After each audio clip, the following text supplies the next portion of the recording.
Hi guys, welcome to postmortem शाला। और आपका स्वागत है हमारी वीडियो की नेक्स्ट सेशन में। चलिए शुरू करते हैं।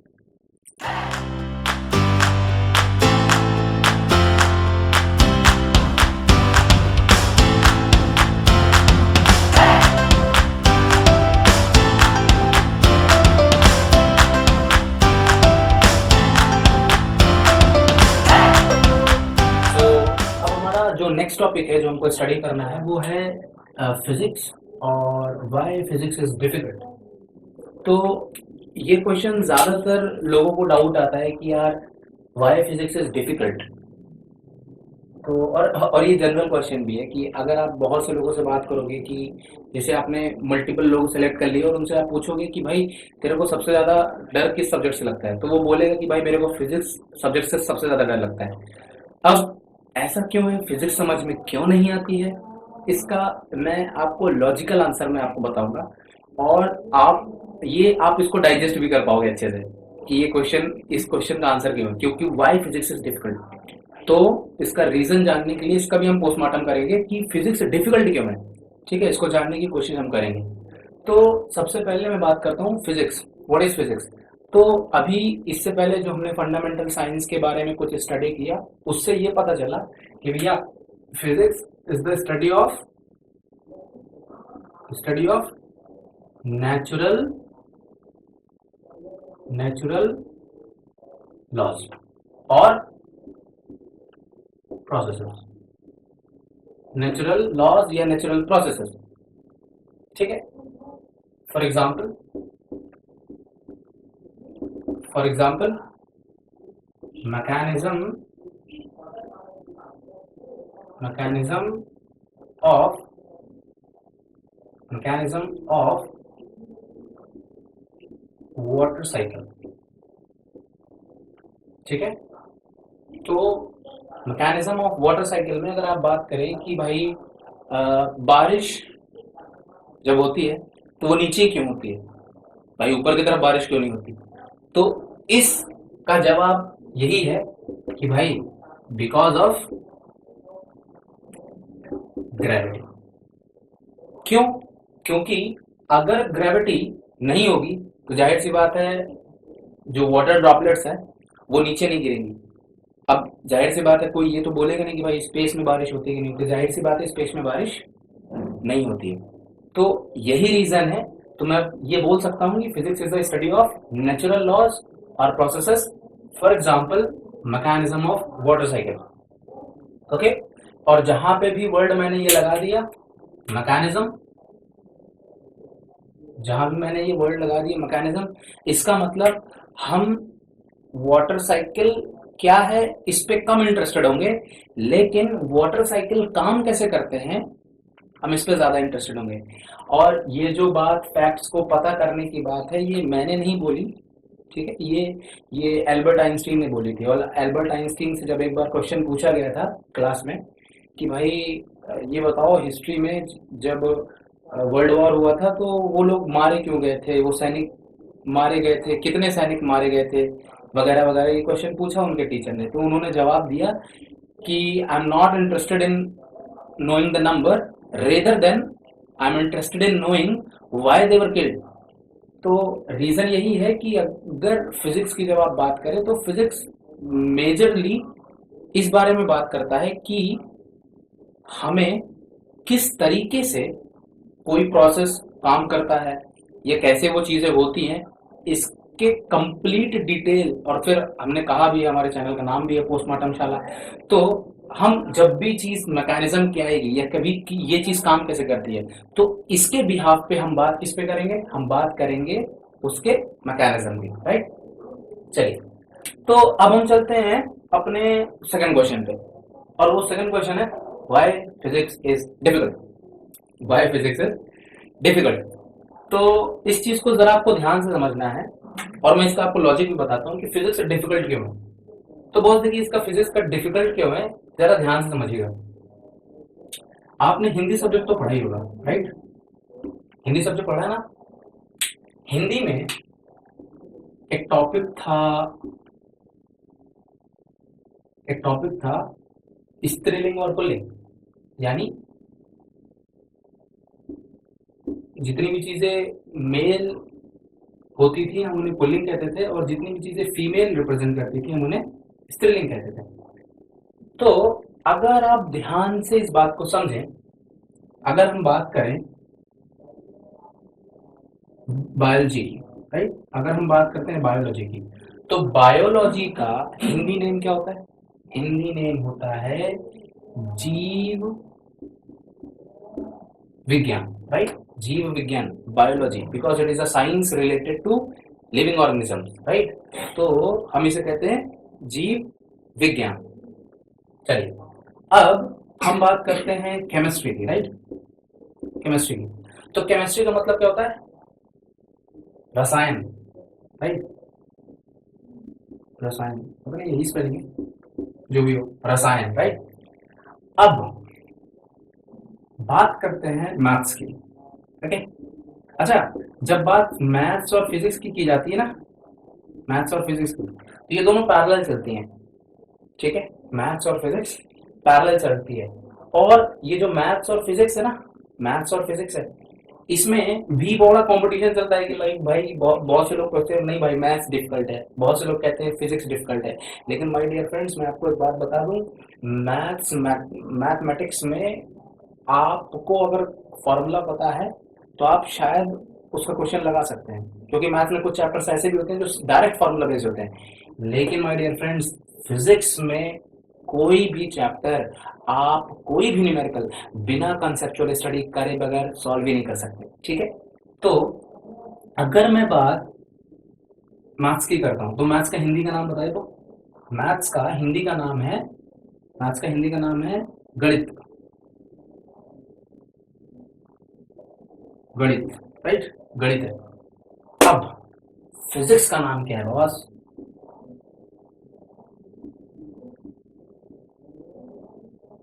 भौतिकी, राइट, भौतिकी। तो बायोलॉजी का नाम है जीव, केमिस्ट्री का नाम रसायन, मैथ्स का नाम गणित, फिजिक्स का नाम भौतिकी। अगर आप इनको कैटेगराइज करें ऑन द बेसिस ऑफ स्त्रीलिंग एंड पुल्लिंग, you will get to know this is male, you will get to know this is male. आपको पता चलेगा कि ये भी मेल है, यानी पुल्लिंग पुल्लिंग पुल्लिंग। But physics is what? Physics is स्त्रीलिंग, यानी female. And in my dear friends, it is very very difficult, it is very very difficult to understand women's। भाई साहब, लेडीज को समझना मुश्किल ही नहीं, नामुमकिन है, ये भी आपको पता है, राइट। तो ये बात जोक्स की नहीं है या हंसी मजाक की बात नहीं है। रीजन भी यही है कि ये फिजिक्स इसीलिए इतनी डिफिकल्ट है। मैं आपको एक इत्तेफाक की बात बताता हूँ। मार्कस लुइस नाम के एक बंदे हुए हैं जिन्होंने 2 बुक लिखी थी। एक बुक का नाम था अंडरस्टैंडिंग मैन, अंडरस्टैंडिंग मैन, ठीक, 200 पेज की बुक थी, सिंगल वॉल्यूम, राइट। और इन्होंने जो दूसरी बुक लिखी वो थी अंडरस्टैंडिंग वुमेन्स, और वो उसके अभी तक 26 वॉल्यूम आ चुके हैं और अभी भी कंटिन्यूड है। तो आप ये समझ सकते हैं कि why physics is difficult to understand, right. So बहुत से लोगों के लिए शायद ये ह्यूमरस भी हो, मजाकिया भी हो, बट द फैक्ट यही है। और जो मैं अगली बात आपको बताने वाला हूँ वो ये बात प्रूव कर देगी कि भाई फिजिक्स सच में बहुत ही एक प्यारी सब्जेक्ट है। और ये कैसे, मैं आपको बताता हूँ। इस चीज़ को समझने के लिए आपको मैं एक एग्जाम्पल बताता हूँ, ठीक है। आप चाहें तो इसका स्क्रीनशॉट ले सकते हैं, ठीक है। वैसे ये सब्जेक्टिव वाइज इंपॉर्टेंट नहीं है। अच्छा हाँ, मैं आपको एक बात और बता दूं, ये जो डायग्राम आप देख रहे हैं यहाँ पर, ये फिजिकल बैलेंस और ये लीनिंग टावर ऑफ पीसा का, हम इसको आने वाले सेक्शंस में भी कवर करने वाले हैं, ठीक है। टॉपिक पे आप बने रहिए।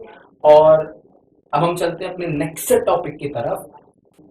सो देखिए बॉस, फिजिक्स को पढ़ने के पीछे दो रीजन है, दो रीजन। फर्स्ट रीजन क्या है मैं आपको बता देता हूँ। फिजिक्स को पढ़ने के पीछे दो रीजन है, फर्स्ट रीजन और सेकंड रीजन। फर्स्ट रीजन क्या है? फर्स्ट रीजन क्या है कि अगर आप फिजिक्स की बात करें ना, फिजिक्स की बात करें, तो फर्स्ट रीजन ये है कि दुनिया में सारी की सारी चीजें, अगर आप फिजिक्स की बात करें तो दुनिया में लगभग सारी की सारी चीजें, जैसे मैंने आपको बताया कि फिजिक्स से कहीं ना कहीं रिलेटेड है, ठीक है। तो कहने का मतलब है, आप चाहे केमिस्ट्री के केमिस्ट की आप एटम्स और मॉलिक्यूल्स की स्टडी की बात करें, या फिलैंथ्रोपिस्ट की बात करें जो कि इसमें इंटरेस्ट लगता है कि भाई साहब ये जो डायनासोर हमारे प्राचीन काल में थे ये कैसे एग्जिस्ट करते थे, उन्हें फिलैंथ्रोपिस्ट कहते हैं। चाहे आप उनकी बात करें, एक छोटे लेवल के, मीडियम से छोटे लेवल से लेकर मीडियम लेवल से लेकर हायर लेवल तक की स्टडीज की अगर आप बात करें, उसमें भी फिजिक्स का योगदान है। कहने का मतलब ये है, जरा एक बात समझिएगा, अगर आप बात करते हैं इनोवेशन की, इनोवेशन की इनोवेशन की मान लीजिए आपको कोई मशीन बनानी है, आपको कोई मशीन बनानी है, तो अगर आपको ये मशीन बनानी है ना, तो जब तक आपको इसका बेसिक प्रिंसिपल नहीं पता ना बॉस, बेसिक प्रिंसिपल नहीं पता, तब तक आप ये मशीन बना ही नहीं सकते। पॉसिबल ही नहीं है, पॉसिबल ही नहीं है। बड़े से बड़े रॉकेट से लेकर, बड़े से बड़े रॉकेट से लेकर एक चूहे पकड़ने वाले ट्रैप तक, चूहे को पकड़ने की जो मशीन होती है ना, जो हम लोग घर में रखते हैं चूहे चूहे को पकड़ने के लिए, अगर आपको वो भी बनाना है तो उसके लिए भी आपको बेसिक आइडिया की जरूरत पड़ेगी। Basic basic idea. और वो बेसिक आइडिया क्या है कि वो पर्टिकुलर डिवाइस काम कैसे करेगा, इस चीज की स्टडी आपको फिजिक्स बताती है, राइट। इस चीज की स्टडी आपको फिजिक्स बताती है। आपको समझ में आ रहा होगा मैं क्या कह रहा हूँ, राइट। तो फिजिक्स फर्स्ट रीजन ये है कि जब आप इनोवेशन वगैरह की बात करेंगे, और अगर आप कोई नई चीज इन्वेंट करने की बात करते हैं, या किसी नई डिवाइस की बात करते हैं, या किसी नई मशीन की बात करते हैं, तो जाहिर सी बात है भाई कि आपको उसका बेसिक प्रिंसिपल पता होना चाहिए। अगर आपको उसका बेसिक प्रिंसिपल नहीं पता तो सॉरी बॉस, चाहे वो रॉकेट हो या चाहे छोटा सा छोटा माउस ट्रैप, उसे भी आप बना नहीं सकते। ये तो था फर्स्ट रीजन। सेकेंड रीजन क्या है? सेकेंड रीजन क्या है, ध्यान से समझिएगा बॉस। ये जो सेकेंड रीजन है, ये सेकेंड रीजन है कि physics itself is a mystery. Physics itself is a mystery. अभी जब आप और आगे जाएंगे, जब हम सेशंस पे आगे बढ़ेंगे, तो मैं आपको बता दूं कि हमारी जो फिजिक्स है बॉस, जो हमारी फिजिक्स है वो दो सेक्शंस में डिवाइडेड होगी।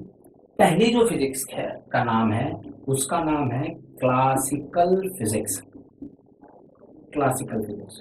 और दूसरी जो फिजिक्स है उसका नाम है, ठीक है, पहली जो फिजिक्स है वो, मतलब पहली जो फिजिक्स है वो हमारी क्लासिकल फिजिक्स है, क्लासिकल।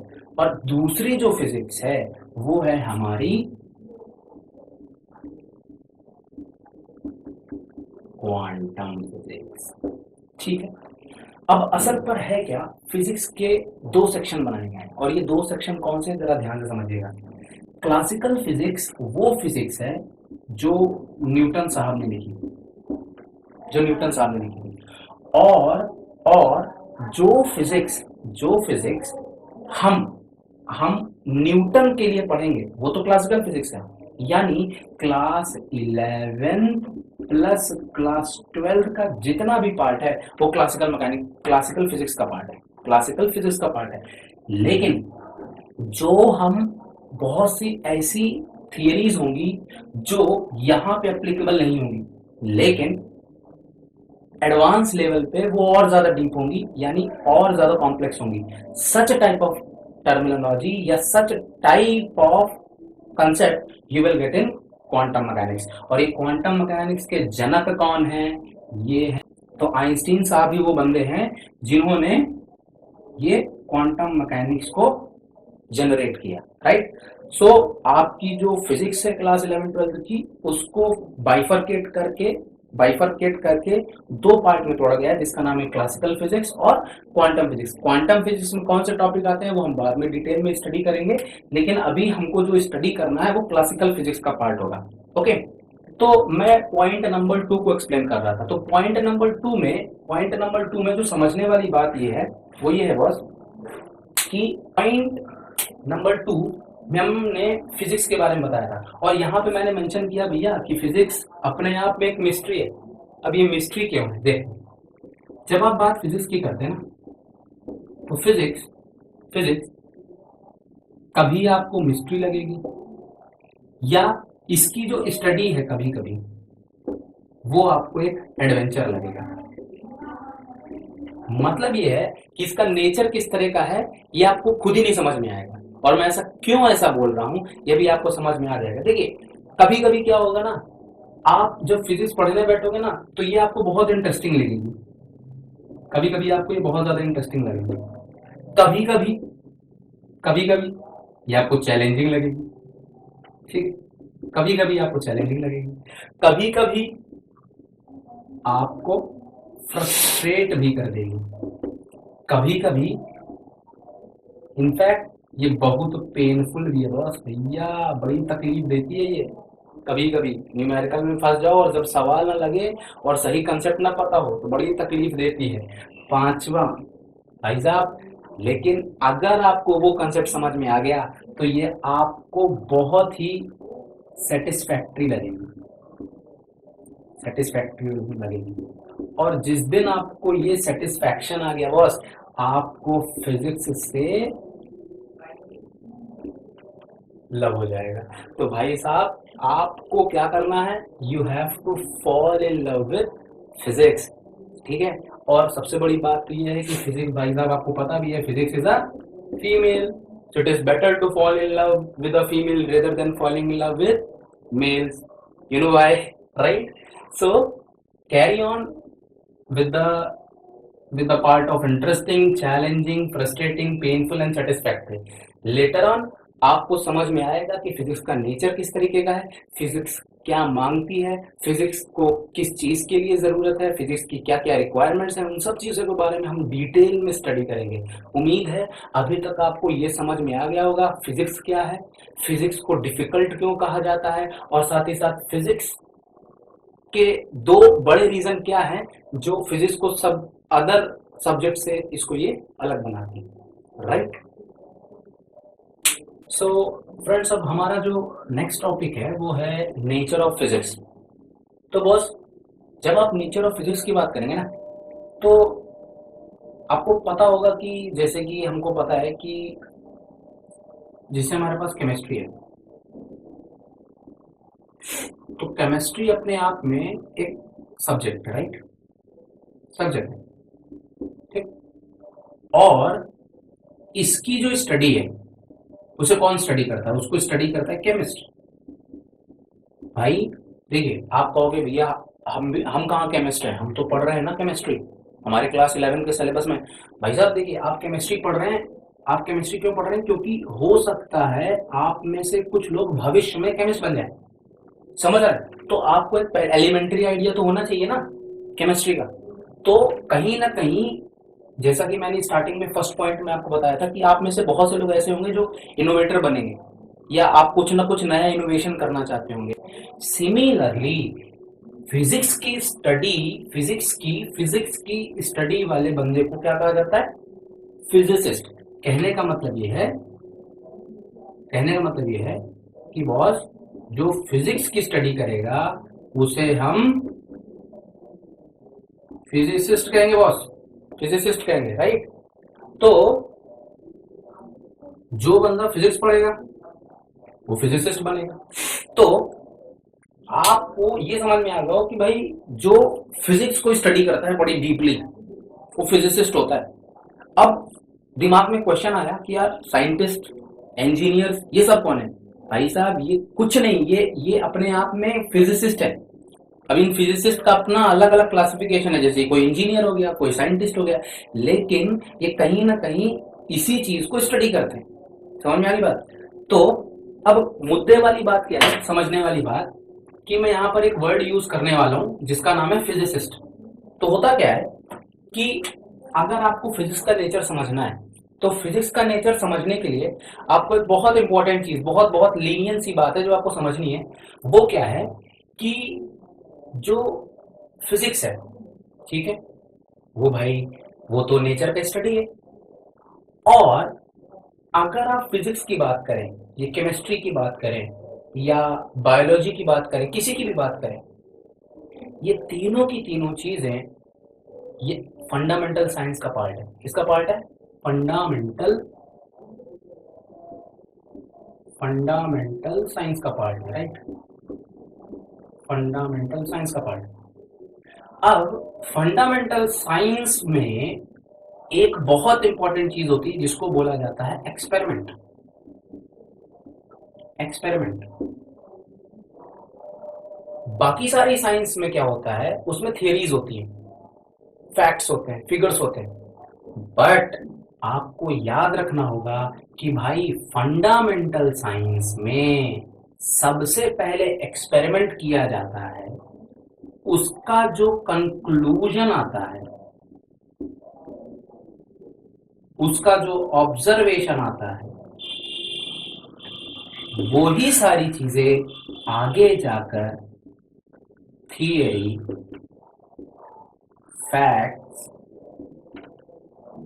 लॉज, रूल्स और लॉज और प्रिंसिपल्स बन जाते हैं। बस प्रिंसिपल्स बन जाते हैं। मतलब फंडामेंटल साइंस में एक्सपेरिमेंट एक बहुत इंपॉर्टेंट चीज है। इस एक्सपेरिमेंट में जो कंक्लूजन्स आते हैं, ऑब्जर्वेशंस आते हैं, थियरीज आती हैं, फैक्ट्स आते हैं, ये जो रूल्स आते हैं, ठीक है, यही आगे जाकर किसी पर्टिकुलर टॉपिक के या किसी पर्टिकुलर एक्सपेरिमेंट के लॉज या प्रिंसिपल्स बन जाते हैं। जैसे कि आपको एक नॉर्मल एग्जांपल याद होगा कि भाई एक पेड़ था, उस पेड़ के नीचे न्यूटन साहब बैठे थे, जब इनके ऊपर ये सेब गिरा टपक से तो उनको ये नहीं याद आया कि भाई चोट क्यों लगी। वो तुरंत इस सेब को ले जाकर लेबोरेटरी में गए और लेबोरेटरी में जब इसकी टेस्टिंग की तो उन्होंने दो चीज सोची कि बॉस हो सकता है ये सेब मिस्टिकल हो सकता है ये सेब जादुई हो, मैजिकल हो, मैजिकल सेब हो सकता है मैजिकल एप्पल हो, या दूसरा रीजन हो सकता है कि बॉस ये बस नहीं, बाकी और भी चीजें जो सेब नहीं है, आम भी हो सकता है, वो सब भी नीचे क्यों गिरी। तो तभी से ये ग्रेविटेशनल का जो एक्सपेरिमेंट है ये दिमाग में आया। तो कहने का मतलब ये है कि कहीं ना कहीं सबसे पहले एक्सपेरिमेंट इनिशिएट हुआ, इसके बाद उसके ऑब्जर्वेशंस को लॉज, फिगर्स, थ्योरम्स वगैरह में कन्वर्ट किया गया। उम्मीद है ये आपको बात समझ में आ गई होगी। ठीक है, अब देखिए बॉस कि फंडामेंटल साइंस में एक्सपेरिमेंट होता है और एक्सपेरिमेंट से ये सारी चीजें डराइव होती हैं, ये सारे के सारी चीजें डराइव होती हैं। अब इसमें जो समझने वाली चीज क्या है, वो समझने वाली चीज क्या है, जरा ध्यान से समझिएगा। एक बात तो हमको पता चल गई कि ये जो फिजिक्स होती है ना, इसका एक्सपेरिमेंट से बड़ा लेना देना भाई।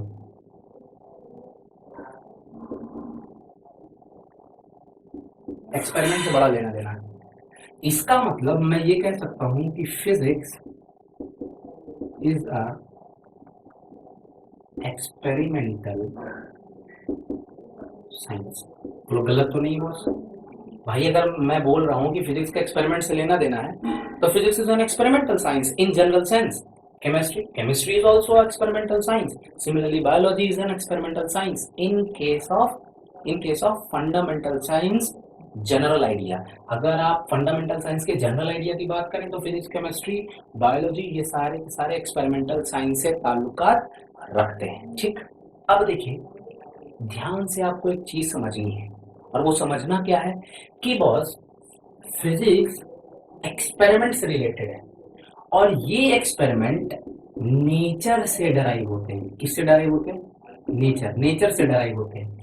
अब ध्यान से एक बात समझिएगा, आपको शायद पता हो ना पता हो, लेकिन जो नेचर होता है ना भाई, नेचर को सिमेट्री बड़ा पसंद है। क्या पसंद है? सिमेट्री। सिमेट्री का मतलब ये है कि भाई साहब नेचर ने कोई चीज कम या ज्यादा नहीं बनाई। नेचर ने हर चीज को एक बराबर मापदंडों पे विभाजित किया है। ठीक है, आज आपको लग सकता है मेरे पास ये है, लेकिन नेचर ने आपको अगर ये चीज दी है तो हो सकते हो दूसरे वाले बंदे को ना दिया हो, और जो आपके पास नहीं है वो दूसरे के पास हो। तो ये सारी की सारी चीजें नेचर बैलेंस करके रखता है, और इसीलिए कहा जाता है कि भाई नेचर को सिमेट्री पसंद है। अब इसको समझने के लिए जरा एक एग्जाम्पल समझते हैं। आपको पता है कि नेचर हर 100 साल में अपने आप को रिसाइकल करता है, और रिसाइकल करने का मतलब है बॉस कि ये बहुत सारी चीजें रिसाइकल करेगा। जैसे मैं एग्जांपल के तौर पर बता दूं, जैसे कि आपको याद होगा 1920 में प्लेग्यू और इबोला जैसा एक महामारी आई थी 1920 में, और ये सन कौन सा चल रहा है? ये चल रहा है 2020, और इस 2020 में नोवल कोरोना है, राइट? नोवल कोरोना है। तो अगर आप ध्यान से देखें कि हर सेंचुरी में ये चीज होती है, तो अगर हर इस सेंचुरी में होता है तो 2020 में, अभी तो लॉकडाउन चल रहा है, लेकिन जब लॉकडाउन खत्म होगा तो आप एक चीज नोटिस करिएगा कि इसमें जो गंगा रिवर थी, जो कभी साफ सुथरी नहीं हुई, वो साफ सुथरी हो गई। नेचर में पोल्यूशन बड़ा कम हो गया, मतलब नेचर ने अपने आप को रिवाइव किया है, यानी रिसाइकल किया है। इसका मतलब ये है, मैं ये कह सकता हूँ कि नेचर हर 100 साल में अपने आप को रिसाइकल करती है। ये एक नियम है, ये सिर्फ मैं नहीं कह रहा, national geographic channel, discovery channel जो आप टेलीविजन में देखते होंगे, वो सब भी इस फैक्ट को मानते हैं कि in every 100 year nature repeats it pattern.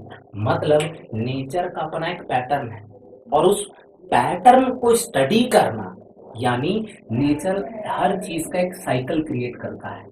Cycle, pattern, periodicity होती है। जैसे दिन के बाद रात आता है, रात के बाद दिन आता है, ये पीरियड है, ये कभी बंद नहीं होगा। सिमिलरली ये पैटर्न है। सिमिलरली आप ये कह सकते हो कि भाई साहब लीप ईयर हर 4 साल में आता है, ये भी एक पैटर्न है। आपको पता है ये बात? पानी अगर आसमां पे जाता है, अगर बादलों पे पानी जाता है, तो फिर जमीन पे भी आता है, जमीन से फिर ऊपर जाता है। Water cycle, nitrogen cycle, oxygen cycle, carbon dioxide cycle. तो इन सब क्या वर्ल्ड के आगे जो ये साइकिल लगा है ना, यही मतलब है कि पूरी की पूरी नेचर एक पैटर्न को फॉलो करता है, और इस पैटर्न का ही नाम है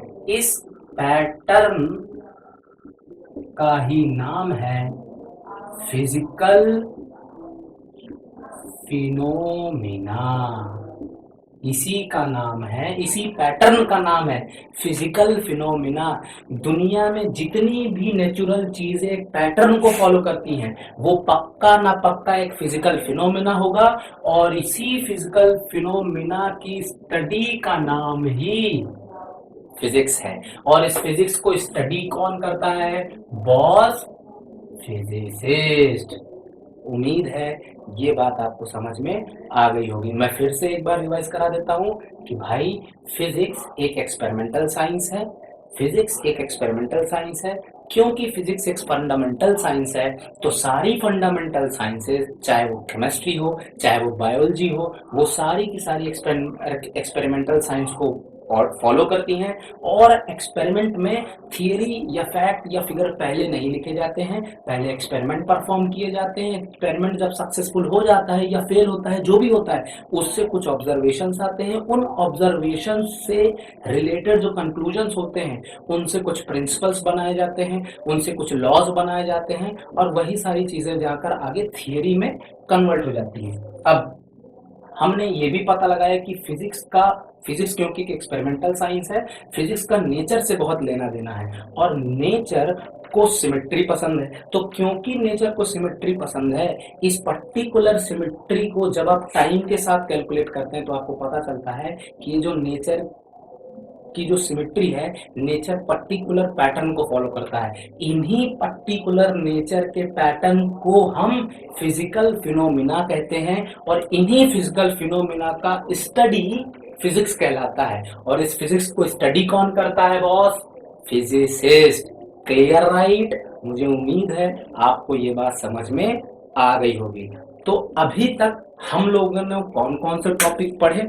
पहला टॉपिक साइंस क्या होता है, फंडामेंटल साइंस क्या होता है, साथ ही साथ हमने ये भी जाना फिजिक्स क्या है, केमिस्ट्री क्या है, बायोलॉजी क्या है, फिजिक्स का बाकी सारे साइंसेस के साथ रिलेशन कैसा है, फिजिक्स डिफिकल्ट क्यों है। साथ ही साथ हमने ये भी जाना कि फिजिक्स का नेचर क्या होता है। साथ ही साथ हमने ये भी पता किया कि फिजिक्स हमारे सिलेबस में कितने टाइप में डिस्ट्रीब्यूटेड है। एक हमने क्लासिकल मैकेनिक्स या क्लासिकल फिजिक्स के बारे में जाना, और एक हमने एक चीज के बारे में और जाना जिसको हम क्वांटम फिजिक्स भी कहते हैं। क्लासिकल फिजिक्स वो फिजिक्स जो बॉस न्यूटन साहब कैरी ऑन करके लाए, और क्वांटम फिजिक्स वो फिजिक्स जो कि आइंस्टीन कैरी आउट करके लाए हैं। अब एक सबसे बड़ा डाउट जो आपके मन में आ रहा होगा कि बॉस हमने तो बहुत सारी यूट्यूब में वीडियो देखी, हमको तो भाई जो भी टीचर होता है वो तो भाई कंटेंट को पढ़ाता है और हमको मज़ा भी आता है। लेकिन बॉस मैं आपको एक बात बता दूं, हमारे इस चैनल का नाम ही पोस्टमार्टम शाला है, और पोस्टमार्टम शाला में हम हर चीज़ बिल्कुल बेसिक से स्टार्ट कर रहे हैं। हम ये मान के चल रहे हैं कि आपको फिजिक्स का पी भी नहीं आता।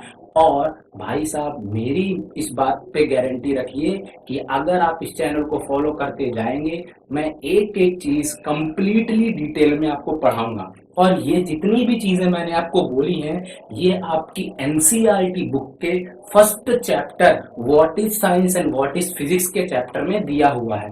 तो हम उसी सेशन को लेके आगे बढ़ रहे हैं, राइट? तो उम्मीद है आपको ये सारी चीज़ें समझ में आई होंगी, और अगर वीडियो में कुछ कमी हो तो प्लीज़ कमेंट्स में ज़रूर बताइएगा। तो आज के लिए थैंक यू, और मिलते हैं हम आपको अगली वीडियो में। Bye bye.